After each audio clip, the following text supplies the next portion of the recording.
The noise of machines filled the giant hall. Metal arms striking, gears spinning, and smoke rising from broken pipes. The air was thick with heat and dust, making every breath heavy. In the middle of this endless noise worked a young alien girl.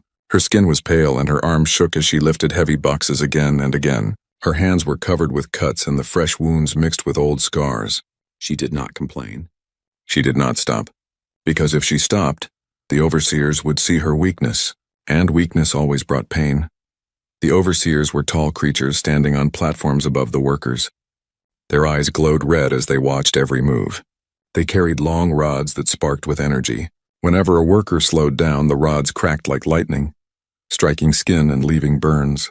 The alien girl had been struck many times before. She carried the marks on her back, hidden under the thin cloth she wore. Humans were rare in this place, but today one human man worked quietly at the far side of the hall.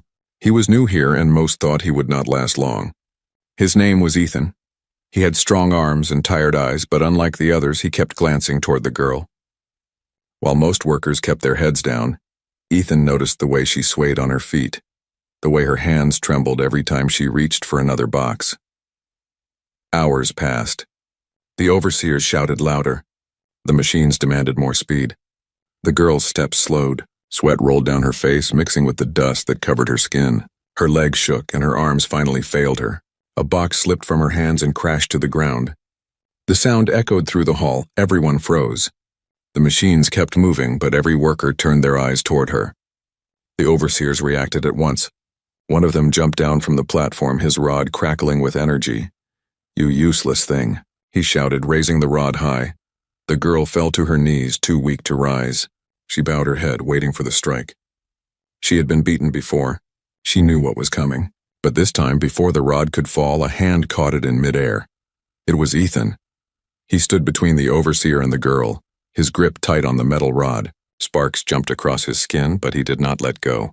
His eyes were locked on the overseer, calm but burning with anger. "Enough," Ethan said. His voice was steady, but it carried across the hall. The overseer hissed and tried to pull the rod free, but Ethan did not move. He stood firm like a wall. The other workers gasped, their eyes wide. No one had ever stopped an overseer before. The overseer snarled and called out to the others on the platform. More guards leaned forward, ready to jump down. The tension in the hall was sharp, like a blade pressed against skin. The girl looked up slowly, her eyes wide with shock. She could not understand why a human she barely knew had stepped in front of her. No one had ever protected her before. "Move aside, human," the overseer growled. "She is property. She must work until she breaks." Ethan's jaw tightened. He glanced down at the girl, her small body trembling, her arms barely able to support her weight. Then he looked back at the overseer. "She is not property," he said firmly. "She's alive. She's more than this." The overseer let out a cruel laugh, sharp and cold. "You dare to speak against the rules? Then you will share her punishment." The sparks from the rod flared brighter, ready to strike. The other overseers were climbing down now, their heavy steps echoing across the metal floor. The workers held their breath. None of them dared to move, but every eye was locked on Ethan. The alien girl whispered, her voice weak, almost broken. "Please, don't. They'll kill you." Ethan crouched slightly, placing a hand on her shoulder. His touch was gentle, so different from the rough hands of the overseers. "I won't let them hurt you again," he whispered back. Her eyes filled with tears she could not hold back. For so long, she had believed kindness did not exist in this place. For so long, she thought her life had no value. But in that moment, with the human standing before her, she felt something she had not felt in years. Hope. The overseers surrounded them, sparks lighting the hall with flashes of blue. The machines kept turning, but everyone knew something had changed. The human had broken the silence, and nothing would be the same again. The first strike came. Ethan blocked it with his arm. Teeth gritted as pain ran through his body. He did not fall. He did not let go of the girl. The overseers shouted in anger. The workers stared in shock. The girl clung to Ethan's sleeve, her heart racing. She did not know if they would survive the night. But one truth was clear. This human had chosen to stand with her, even if it meant standing against the whole factory, and that choice was only the beginning. The hall shook with the overseers shouting. Sparks lit the air as their rods cracked again and again, filling the factory with flashes of blue light. Ethan stood in the center of it all, holding the alien girl close to him, his body ready to take the punishment. The other workers dared not move. They kept their heads low, but their eyes secretly followed the human. No one had ever seen such defiance before. The alien girl's body sagged against him. Her breathing was shallow and her lips were pale. She whispered weakly, "Let me go. I am not worth this." But Ethan tightened his grip around her shoulders. "You are worth it," he said firmly, his voice louder than the machine's. "You are not going to die here," the overseer in front sneered. His rod sparked again, hungry for another strike. But something unexpected happened. Ethan pushed the girl's head gently against his chest, and then, with his free arm, he swung the fallen box from the floor. The heavy metal container smashed into the overseer's side, knocking him back with a crash. Gasps spread through the workers. The overseer let out a hiss of pain and scrambled to his feet, rage burning in his glowing eyes. "You dare!" he roared. The other overseers rushed forward. Ethan lifted the girl into his arms, ignoring the burning pain that still ran through him from the electric shock. She was light, too light, as if years of hunger had hollowed her body. Her head fell against his shoulder, her eyes half closed. She was slipping into unconsciousness. Ethan did not think, he acted. He ran. The hall filled with chaos as guards shouted orders and workers froze in disbelief. The machines kept their endless rhythm, but now the sound was joined by heavy boots pounding after Ethan. He carried the girl tightly, weaving through the rows of machines, searching for a way out. Sparks flew as rods slammed against the ground behind him, missing him by inches. The girl stirred faintly, whispering again. Why are you doing this?" Her voice was so fragile, carried on the edge of her breath. "Because someone has to," Ethan replied, his jaw clenched. "And I won't let you die for their cruelty." He reached a side door, the one most workers never dared to approach. It led to the back corridors of the factory, dark tunnels filled with smoke and broken pipes. The overseers hesitated, unwilling to step into the filthy passage. They shouted for reinforcements instead, but Ethan did not wait. He kicked the door open and vanished inside with the girl in his arms. The corridor was narrow and filled with shadows. Steam hissed from cracked vents and water dripped from the ceiling. Ethan's footsteps echoed against the walls. He moved fast, but his mind was racing even faster. Where could he go? The overseers would soon search every corner of the compound. They would not stop until they caught him. The girl's head lifted weakly. She opened her eyes, glowing faintly in the dim light. Her lips trembled. "They will kill you." "For this?" "Maybe," Ethan admitted. His voice was calm, steady, even though his heart was pounding. "But I'd rather die carrying you out than watch you collapse alone." Her eyes widened slightly, as if the weight of his words reached deeper than the pain in her body. For so long she had been told she was nothing but property, a tool to be used until broken. But here was a human, someone she had never spoken to before today, risking everything for her. Her throat tightened and a single tear slipped down her cheek. The sound of metal doors slamming open echoed behind them. The overseers had sent more guards into the tunnels. Their heavy steps drew closer, voices calling orders. Ethan pressed his back against a wall, breathing hard, trying to silence his footsteps. He glanced down at the girl who clung faintly to his shirt. "Stay with me," he whispered. "Don't close your eyes yet." She tried to answer, but her strength failed her. She drifted into darkness, her body limp in his arms. Ethan swallowed hard. He could feel the heat of pursuit drawing nearer. His muscles ached from carrying her, but he refused to let go. He tightened his grip and pushed forward again, deeper into the maze of tunnels. At last, a faint glow appeared ahead, moonlight shining through a broken vent. Freedom lay beyond, but the sound of boots behind him grew louder, closer. Ethan sprinted the final steps, pushing himself to the limit. He reached the vent, slammed his shoulder against it, and tore the rusted metal free. Cold night air rushed in, clearing the smoke from his lungs. He pulled himself through and dragged the girl out with him. They landed hard on the outside ground. The factory loomed behind them, tall and monstrous, its red lights glowing like eyes in the dark. Alarms began to blare, filling the night with sharp warning cries. Ethan looked down at the girl in his arms. She was unconscious, her face pale but peaceful, as if the weight of endless suffering had finally lifted, even for a moment. He brushed the dust from her cheek gently. "You're safe now," he whispered. But even as he spoke, he knew the danger was far from over. The overseers would come for them. The hunt had only begun. Still Ethan stood, The alien girl cradled in his arms and walked into the darkness of the night. And for the first time in her life, she was carried not as a burden, but as someone worth saving. The night was silent except for the distant blare of alarms. Red lights flashed on the tall walls of the factory, warning every guard that two had escaped, a human and a weak alien girl. Ethan carried her tightly against his chest, his breath heavy but steady. The cold air cut through his lungs, but he did not stop. The girl was still unconscious, her head resting on his shoulder. Her body was too light, as if hunger had hollowed her bones.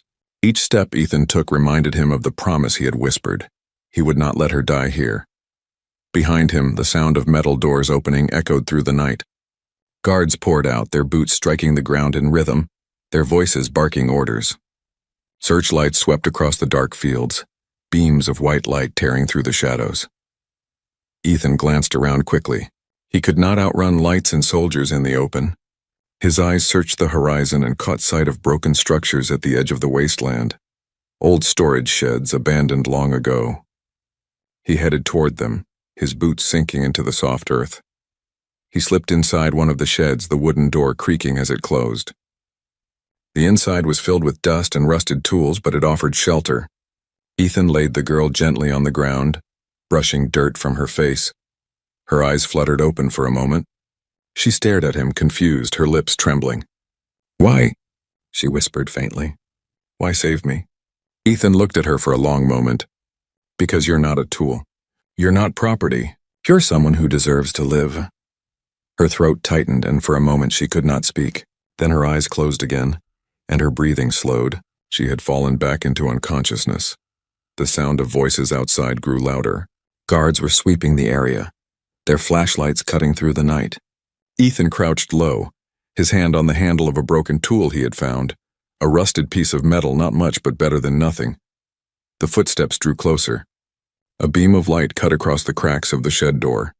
Ethan's muscles tensed, his heart pounding. He glanced at the girl. She was too weak to move.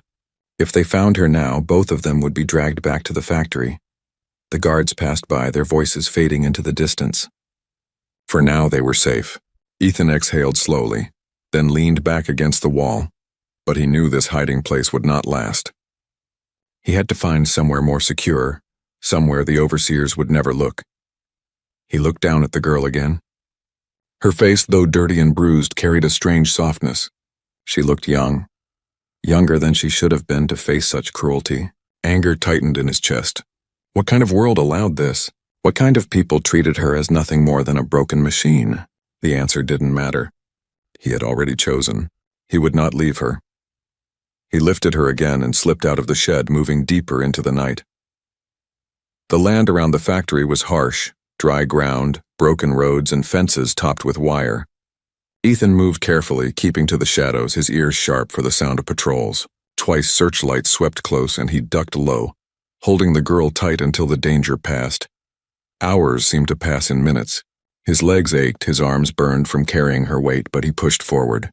Finally, at the edge of the wasteland, he saw it, a line of trees dark and heavy, marking the start of the forest. If he could reach the forest, they might have a chance. He hurried forward, the alarm still distant but chasing him like a predator. He reached the first line of trees and stepped into the cover of the branches. The forest swallowed them in shadows.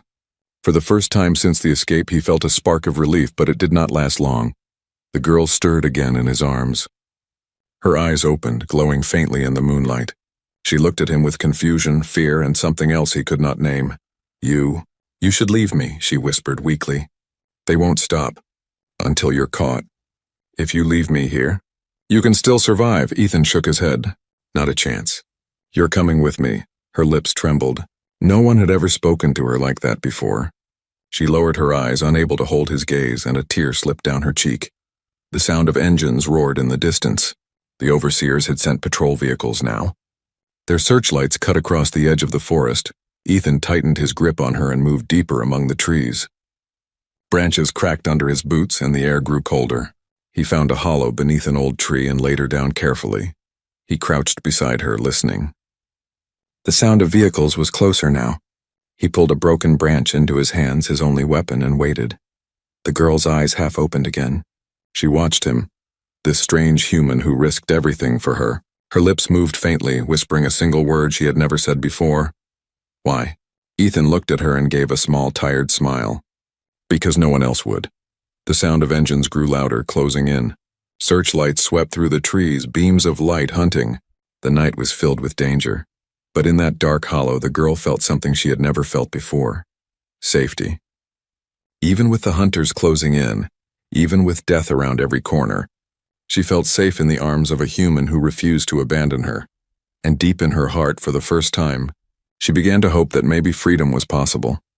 The forest stretched deep and endless, its trees thick with shadows. Moonlight slipped between the branches, falling in pale silver lines across the ground. Ethan moved carefully, holding the alien girl in his arms, his every step slow but steady.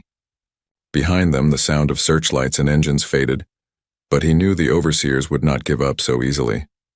The girl stirred weakly. Her eyelids fluttered, and she looked up at him with tired eyes. Why are you still carrying me?" she whispered, her voice thin like broken glass. Ethan glanced down at her, his jaw tight. "Because you can't walk yet, and I won't leave you behind." Her lips trembled. No one had ever said such words to her.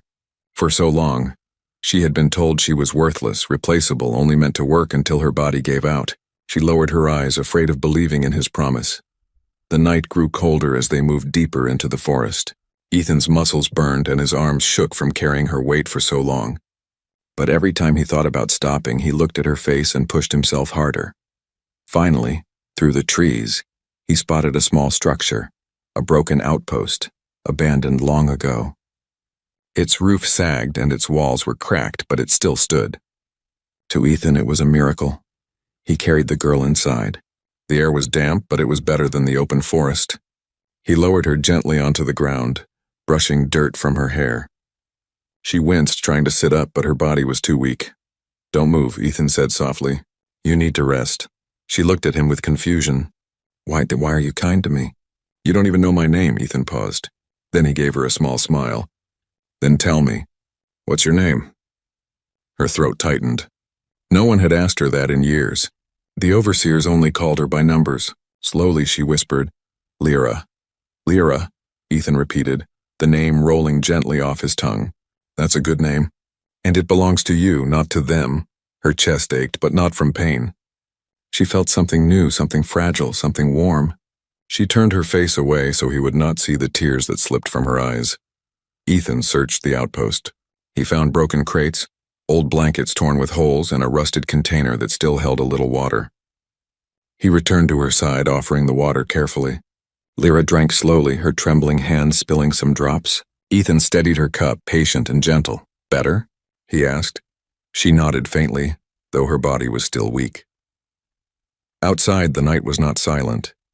The sound of engines still rumbled faintly, moving along the forest's edge. The overseers were searching carefully, sweeping the trees with their lights. Ethan knew it was only a matter of time before they came closer. He sat near the broken doorway, gripping a piece of metal pipe like a weapon. His eyes never rested, scanning the shadows outside. Lyra watched him silently. She wanted to speak but was afraid. Finally, her voice broke the silence. "You should run. If they find us, they'll punish you worse than me. Humans are not allowed to interfere." Ethan turned his head slowly. His expression was calm, but his eyes carried a fire. "Let them come." "I won't run." Lyra's breath caught in her throat. She had seen courage before, workers who tried to resist, who shouted back at overseers. But they always broke, always fell. Ethan was different. His courage did not come from anger, but from something else. Something she could not understand. Hours passed. The forest grew colder. Lyra drifted in and out of sleep, her body finally resting after years of endless labor. Each time she woke, she saw Ethan still sitting by the door, still watching, still guarding. He did not sleep. He did not complain. When dawn finally touched the trees with light, Lyra stirred again. Ethan turned to her. His face was pale with exhaustion, but his voice was steady. "Morning, Lyra." She blinked at him in surprise. "You stayed awake all night?" He nodded. "Had to. You needed the rest more than me." Her heart ached in a strange way. She pressed her hand against her chest, confused by the feeling. For the first time, someone had chosen her life over their comfort. But before she could speak, A sound broke through the calm, a sharp snap of branches outside. Ethan stood at once, gripping the metal pipe tightly. His eyes narrowed, scanning the trees. Lyra's blood ran cold. "They found us," she whispered. Voices echoed faintly through the forest, harsh and angry. Searchlights cut through the morning mist. Ethan turned back to her. His voice was firm, steady. "Stay quiet, stay low. I'll handle it." Her lips trembled. "You can't fight them all." "Maybe not," he said. "But I'll fight enough to keep you free." Her eyes filled with tears again. She wanted to beg him to stop, to let her go so he would live. But when she looked at his face, she knew nothing she said would change him. Outside, the overseer's voices grew closer. Boots pounded against the ground. The broken outpost shook as they surrounded it. Lyra clutched the blanket tight, fear racing through her veins. Ethan stood tall, his grip firm on the pipe, his eyes locked on the doorway. The first shadow appeared at the door. The fight was about to begin. The broken outpost was no longer quiet. Shouts echoed outside. The overseers had found them. Ethan stood in the doorway, holding the rusted metal pipe like a sword. His eyes were sharp, scanning the trees. Lyra lay behind him, weak but awake, her body shaking from fear and cold. She reached out toward him, her voice barely a whisper. "You don't have to fight for me. I'm just—" Ethan didn't let her finish. Without looking back, he said, "You're not just anything. You're Lyra." Those simple words froze her breath. She had never heard her name spoken like that before. Not with power. Not with meaning. Outside, footsteps stomped through the fallen leaves. A deep voice called out, "Return the property, human. You have 10 seconds." Ethan stepped forward into the light. "She's not your property." A pause, then laughter. "Cold and cruel, you're alone. You think you can stop us?" Ethan didn't reply. He simply raised the pipe. The first overseer charged in, weapon sparking. Ethan ducked and struck fast. The pipe slammed into the overseer's leg, knocking him down, but another came right after, swinging an electrified rod. Sparks hit Ethan's side.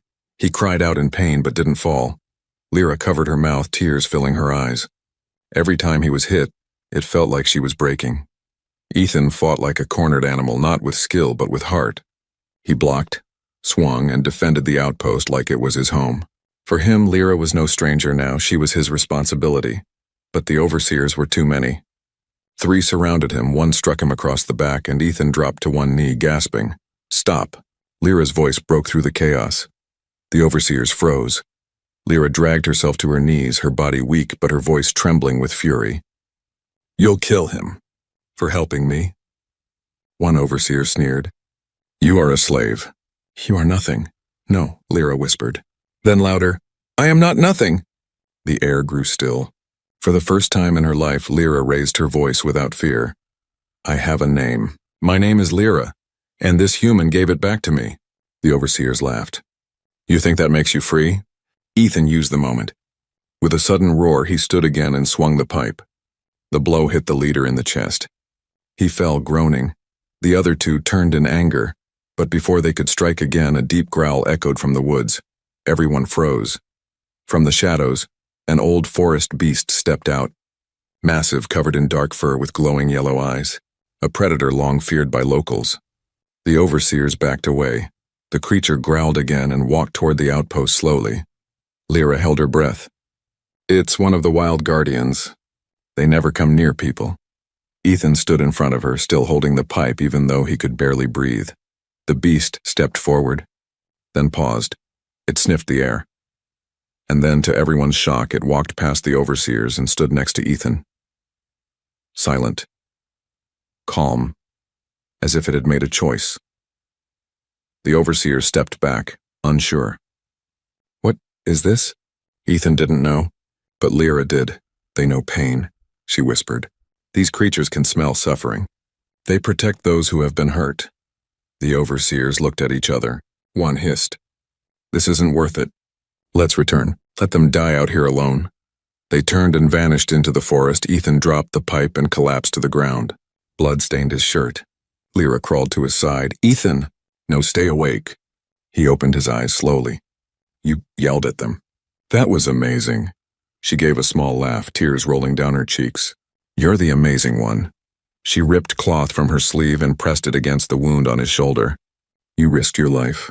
For me. Ethan winced but smiled. Of course. I told you. I wasn't going to let them take you. The beast beside them lay down, watching the forest. Its warm breath puffed into the cold air. Lyra looked at it in wonder. I think we're under its protection now. Ethan nodded, eyes closing. That's good. I need a nap. She touched his forehead gently. Sleep, I'll watch now. And so for the first time, the girl who had always been protected became the protector. Soft light filtered through the forest leaves as morning arrived. The wild beast still sat outside the broken outpost like a silent guardian. Birds returned to the trees and the wind carried the smell of wet earth. But inside the shelter, the air was heavy with pain and worry. Lyra sat beside Ethan, her small hands pressing cloth against the wound on his side.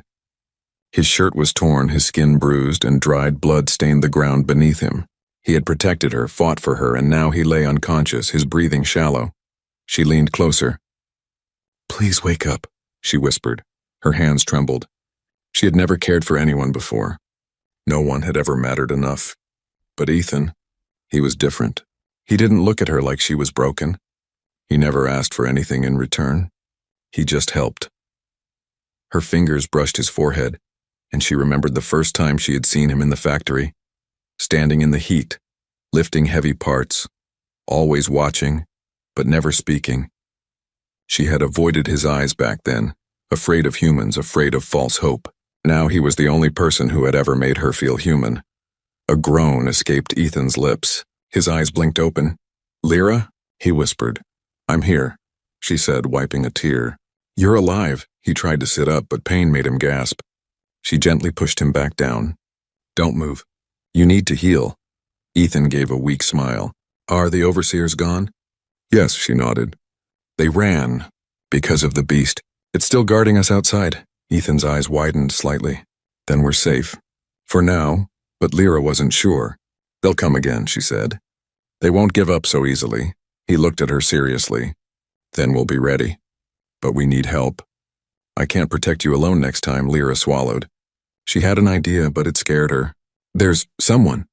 An old worker who escaped years ago. He lives deeper in the forest near the river. They say he used to be a rebel. Ethan nodded. Then we find him. She hesitated. He might not help us. He trusts no one. Ethan winced but tried to sit up again. Let's take that chance. With her help, Ethan stood. She supported him, her body still weak but her spirit stronger than ever before. Outside, the beast watched them silently. When they stepped into the light, the creature stood and followed. As they walked through the trees, Lyra stole glances at Ethan's face. His jaw was clenched in pain, but he kept walking. She didn't understand how he could be so determined. Why do you keep helping me? She finally asked again, her voice soft. Ethan looked at her. Because I saw what they did to you, and I couldn't stay silent.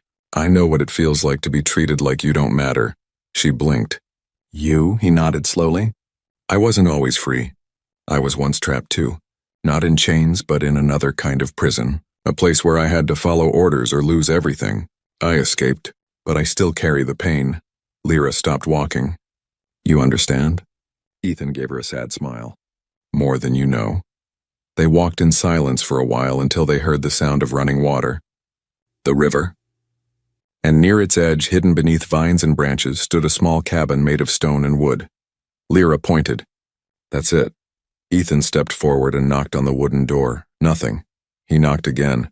Then the door creaked open and a tall alien stepped out, his face aged and scarred. One of his eyes was white blind and he held a rusted blade in his hand. Who sent you? He asked coldly. No one, Ethan replied. We're not here to fight. Just to ask for help. The alien looked at Lyra. Recognition flashed in his eyes. You're one of the factory slaves. I thought they killed all of you. They tried, Lyra said quietly. The alien's eyes shifted to Ethan. And you? A human risking his life for her? Ethan stood tall despite the pain. She's not a slave. Not anymore. The old alien stared at them for a long moment. Then he stepped aside. Come in. But if you lie to me, I'll cut you down myself. Inside the cabin, it was warm and dark. Old weapons lined the walls and maps covered the table. The man poured them water and handed Ethan a cloth for his wounds. My name is Kale, he said. I once fought to free workers like her, but we lost. The galaxy didn't care. Lyra's voice trembled. Do you still believe in freedom? Kale looked at her. I stopped. Until now. Outside, the forest swayed in the wind. Inside, a new alliance was born. The kind that could change everything. The old cabin smelled of ash and age, filled with silence and stories long buried. Kale sat at the edge of the wooden table, sharpening a rusted blade. Across from him, Ethan leaned against the wall, bandaged but awake. Lyra sat close, watching both men, one scarred by his past, the other wounded for her future. Kale's one good eye stared at Ethan. They'll come for you again, boy. And next time they won't bring rods. They'll bring soldiers. Ethan nodded. Then we don't run. We make a stand, Kale scoffed. You think two broken souls and a half-dead beast can fight the system? The beast, still outside, lifted its head at the word beast as if offended. Lyra spoke softly. We don't need to destroy the system. Just show others it can be defied. That silenced Kale for a moment. He looked at her, really looked. Not as a former slave, not as a weak girl, but as someone who had survived and still had fire left in her. I buried too many good people, Kale said. But maybe it's time to dig up some old hope. Ethan stood. Then help us, Kale nodded once slowly. I will. By the next day they had set the trap. The clearing near the river was perfect. Open space, one way in, one way out. Kale's old gear, mines, wires, smoke bombs still worked. Ethan carried a pulse rifle Kale had repaired, while Lyra wore simple armor pieced together from metal scraps and cloth. She touched the side of the armor awkwardly. It doesn't fit right, Ethan chuckled. It's not supposed to. It's supposed to make you look dangerous. Lyra smiled shyly. Do I? He paused. You look brave. That made her heart flutter. Not because of romance, but because someone believed in her strength. At sunset, the overseers arrived. This time they didn't send guards. They brought soldiers in dark armor, their faces hidden, their weapons heavy. Hovercrafts floated over the trees, engines roaring like thunder. Ethan stepped out of the shadows. Rifle ready, Kale was in the trees above, watching through an old scope. Lyra stood behind Ethan, her legs trembling, but she stood tall. One soldier stepped forward. Return the girl. Surrender now or be erased. Ethan raised his voice. No. The soldier tilted his head. You're outnumbered.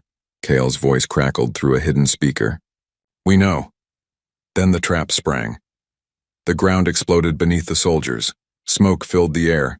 Flashes of light disoriented their vision. The beast roared from the trees and charged into the confusion.